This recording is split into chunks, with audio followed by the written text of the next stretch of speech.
ఏదో నేను చేయాలి కదా, ఏదో నేను పరిచర్య చేయాలి, ఏదో నేను ఆదివారం వెళ్ళి ప్రసంగించాలి కదా, ఇలాగా నీ సేవని ఒక ప్రొఫెషన్లా తీసుకున్నంత వరకు అందులో ఫలితాన్ని మనం చూడలేం. ఇది నా ఇష్టం, ఇది నా ప్యాషన్, ఇది నా కోరిక అనుకున్న సేవకుడు ఎవరైతే ఉన్నారో వాళ్ళే ఈ దేవుని పొలములో ప్రాణం పెట్టి పని చేయగలరు, వాళ్ళే నమ్మకంగా ఉండగలరు.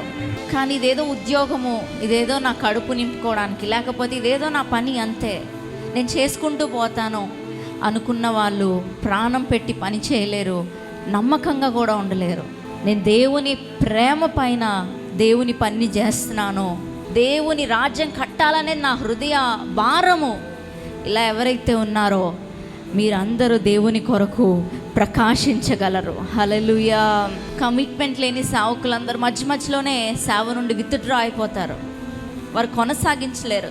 ఒకవేళ సేవ చేసిన ఆ సేవ ఫలభరితంగా ఉండదు. కానీ నాలో వెలుగుతున్న మంట అని ఎవరైతే దేవుని సేవ పైన మక్కువను కలిగి ఉంటారో, ఆశతో దేవుని పని చేస్తారో, వారందరూ ఫలభరితమైన సేవను ఈ సంవత్సరం చూడబోతున్నారు.